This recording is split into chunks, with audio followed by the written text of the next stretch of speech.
Dans cette vidéo, on va voir comment activer ou désactiver un champ par programmation. Par exemple, si je m'en vais ici, par exemple, j'ai une boîte aller-retour, puis j'aimerais que ma date de retour soit affichée seulement si ma petite boîte aller-retour est cochée. Puis si je décoche, ben je l'enlève de cette manière-là. De la même manière, si la boîte est affichée, ben je voudrais qu'il soit required pour qu'il soit obligatoire. Puis quand je l'enlève, je voudrais qu'il soit plus obligatoire. Donc, comment on fait ça par JavaScript?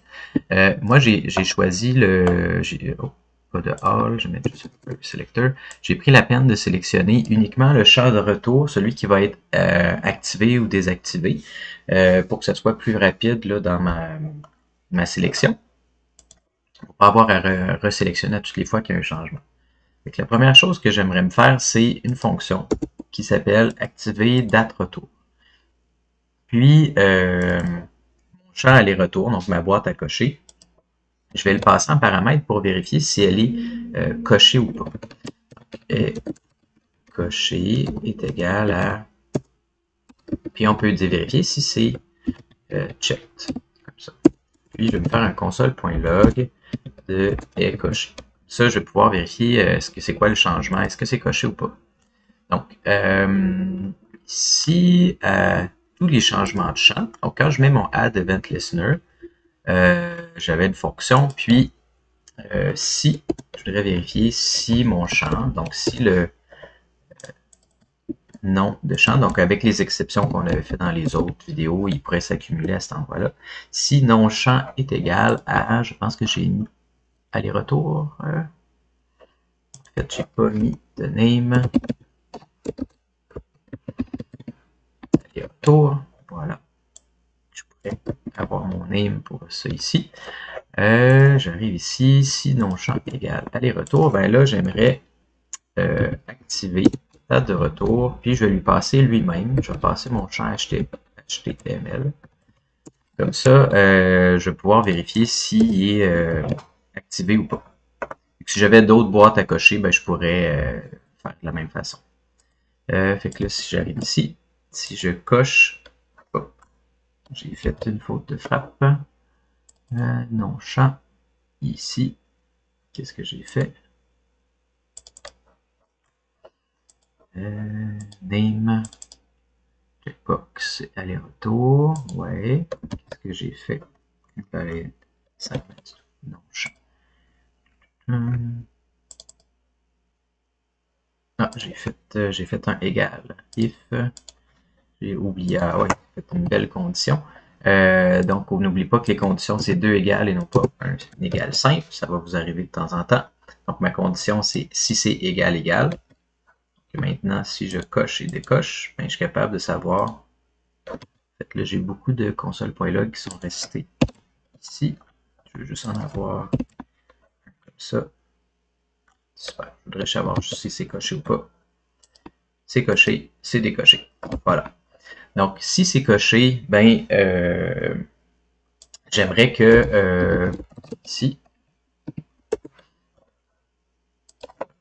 est coché, ben, j'aimerais que mon champ, ma date de retour, ici que j'ai sélectionné, j'aimerais que ma date de retour .required est égale à puis du même coup, ben, s'il était désactivé, ben, j'aimerais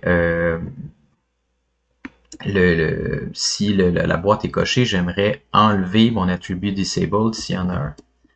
Donc, champ date retour, point de vue remove attribute, si on veut enlever un attribut unique, remove attribute de disable.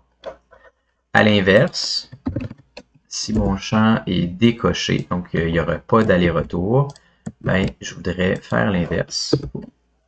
Enlever required, puis disable va être true. Tout simplement. Donc, on va voir ici, si je coche, on voit que tout d'un coup, Au chargement de la page, ça ne fonctionne pas, mais au moment que je coche, ben là, tout d'un coup, tout est beau.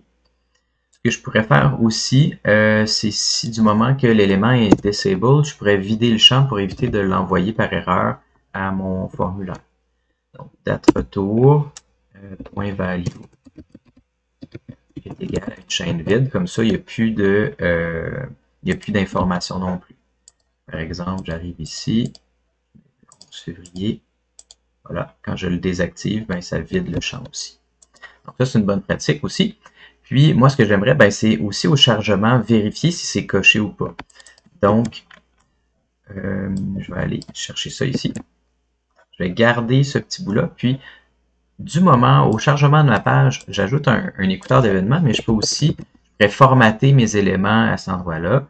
Donc, si champ html.name égale aller-retour, ben là, je vérifie est-ce que je suis capable de repasser la même chose aussi. Je suis capable de réutiliser ma fonction au chargement de ma page.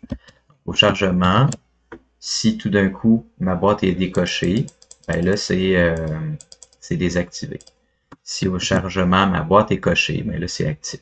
Donc, voilà. Fait qu'au chargement, on peut aussi désactiver, utiliser la même fonction pour activer ou désactiver mon champ. Voilà. Puis, ça fait le tour de comment activer ou désactiver un champ par programmation.